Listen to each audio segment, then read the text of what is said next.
¿Cómo estáis? Bueno, primero de todo agradecer la invitación de la Fundación de Felipe González. Es un honor participar y felicitarles por la iniciativa. Yo creo que hay que empezar a hablar de esta crisis en clave global y en clave de medidas concretas de política económica para salir, ¿no? No hemos coordinado bien a nivel mundial la crisis sanitaria. Vamos a intentar coordinar bien la política económica para salir de la crisis y reducir la tasa de paro, que es ahora también un objetivo prioritario.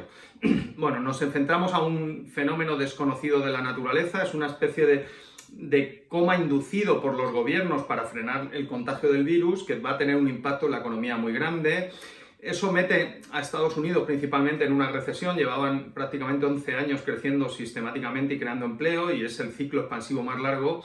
Y las recesiones pues suelen tener unos procesos. De hecho, no hay ninguna recesión en Estados Unidos desde 1848 que se miden que haya durado menos de 6 meses, ¿no? Por lo tanto, entre 6 meses y 18 meses de 2008, y luego, por supuesto, que el objetivo a evitar es que vayamos a otra gran depresión como en el año 30, que duró 4 años, ¿no? Ese debería ser el principal objetivo ahora a evitar. ¿Cómo se evita eso? Bueno, primero, esto es una crisis global y ha colapsado el comercio mundial y los mercados financieros, por lo tanto tiene que haber una respuesta global. Lamentablemente no tenemos un sistema ahora de gobernanza global. Ya estaba amenazado antes de 2008, porque es verdad que la aparición de China y la India, el mayor peso geopolítico, nos debería haber llevado a un sistema multipolar y multicultural, y eso no ha pasado, y con Donald Trump en 3 años ha desmantelado todas las instituciones que se crearon en Bretton Woods en 1945. Por lo tanto,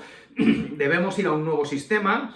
No va a ser el sistema de Bretton Woods, porque Estados Unidos ya no es el gran ahorrador mundial. De hecho, es una economía dependiente y que tiene mucha deuda externa y va a tener mucha más después de esta crisis.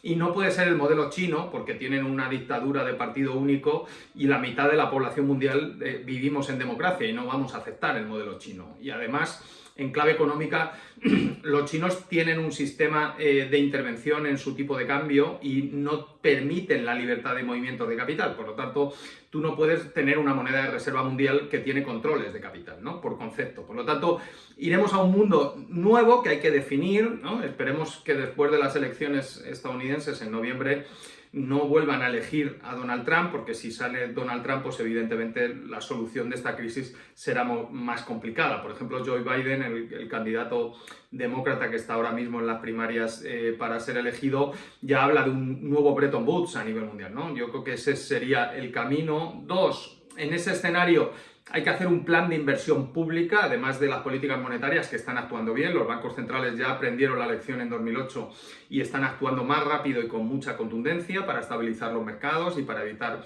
una contracción de crédito que nos lleve a otra gran depresión. Por lo tanto, esa lección de la historia sí la hemos aprendido. En la parte de inversión pública ya estamos viendo planes en Estados Unidos, en Europa también, en España, pero son planes paliativos para tapar y taponar la herida que está sangrando, pero no planes de reactivación para bajar la tasa de paro y reparar las fracturas que va a generar esta crisis, ¿no? Por lo tanto, ¿en qué invertimos? Bueno, la nueva política industrial y la nueva inversión pública en el siglo XXI se debería centrar en la lucha contra el cambio climático. Ha quedado claro en esta crisis que al parar la actividad hemos reducido la capa de ozono y hemos recuperado niveles de polución en las ciudades, ¿no?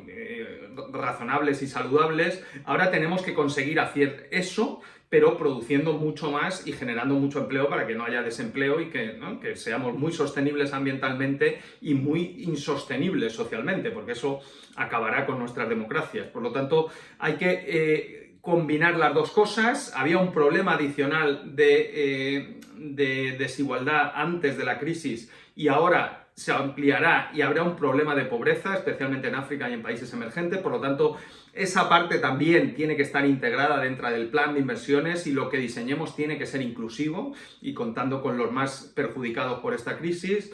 Y en la parte europea, bueno, ¿no?, en la parte sanitaria no ha habido coordinación, Europa ha estado ausente. Esperemos que en la política económica para salir de la crisis sí esté. De momento, lo que vamos viendo es arrastrando los pies, pero ¿qué deberíamos hacer en Europa? Bueno, yo creo que hay una grandísima oportunidad, ¿no? Europa es independiente alimenticiamente, tenemos alimento gracias a la política agraria común para sobrevivir, somos independientes financieramente, somos acreedores con el resto del mundo, o sea, tenemos más ahorro que inversión, no necesitamos ahorro del exterior para financiar nuestra inversión y somos independientes porque tenemos el mayor mercado de consumo privado mundial. Tenemos un mercado único que permite llegar a prácticamente 500 millones de consumidores. Por lo tanto, nosotros podemos aguantar esta crisis si los europeos cooperamos. Y si los europeos cooperamos y hacemos un mensaje al mundo de cómo resolver esta crisis, estamos en condiciones de cuando vayamos a ese nuevo Bretton Woods ir con una posición fuerte a negociar para recuperar el papel que lamentablemente en los últimos 20 años hemos perdido en Europa en todo el tablero mundial. Por lo tanto, más que un reto, es una oportunidad, ¿no? Y también hay que ir al Green Deal ya que tiene aprobada la Comisión Europea, los planes están. ¿Qué debe evitar Europa? Bueno, primero que haya un colapso de las deudas públicas, como pasó en 2010 y en 2012. El Fondo MEDE ya está, pero debería aprobar líneas con una condicionalidad baja y que puedan ser accesibles, como hace el Fondo Monetario, para los países que tengan problemas de financiación en caso de que la pierdan al mercado. Y dos, sobre todo Europa no puede cometer el error de volver. Este año hemos quitado el Pacto de Estabilidad, vamos a permitir que los déficits suban mucho. En España el déficit va a subir por encima del 10%, a un récord histórico. Lo que no podemos hacer luego, después de un déficit del 10%, es ir a un ajuste fiscal muy intenso que nos vuelva a meter en recesión, que es el error que cometió Angela Merkel en el 2010 y que luego ella misma reconoció, cambiando todas las políticas fiscales y permitiendo que el BCE comprase deuda pública. Por lo tanto, esperemos que se haya aprendido esa lección. Y luego, en clave española, evidentemente que tenemos la parte que hay que preservar y conservar de nuestra relación extraordinaria y estratégica con América Latina, y nosotros tenemos que ser una voz en Europa y en el Fondo Monetario para ayudar a nuestros países hermanos latinoamericanos para que tengan esas líneas y que un poco lo que he contado para Europa se pueda hacer también en América Latina.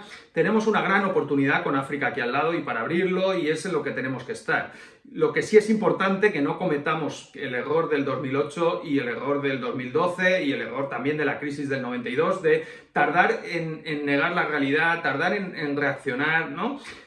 Va a ser una crisis intensa, es una crisis global, hagamos un plan para unos meses duradero y sobre todo vayamos de la mano de Europa, ¿no? Yo creo que estando en la fundación de Felipe González, la imagen de Felipe González con Kohl y con los grandes líderes europeos es la que nosotros tenemos que tener, ¿no? No tengo nada contra los otros socios, pero evidentemente o vamos a una foto con todos juntos y estaremos todos, o si vamos a ir a fotos pequeñas, vayamos a las fotos con los grandes. España tiene peso político, población, peso económico para tener una voz, no de liderazgo como Francia y Alemania, pero sí muy cerca en la toma de decisiones de esta nueva Europa y de este nuevo mundo que tenemos que construir. Yo creo que mandar un mensaje optimista. España en esa revolución solar y de renovables es un país afortunado, tenemos sol, vamos a producir electricidad muy barata, podemos hacer una política industrial, pero tenemos que ir de la mano de Europa y de la mano del mundo. Nosotros solos, con nuestra capacidad y con este endeudamiento, bueno, iríamos a los peores momentos de nuestra historia, que eran los impagos de la deuda, las reestructuraciones, las devaluaciones, las inflaciones galopantes.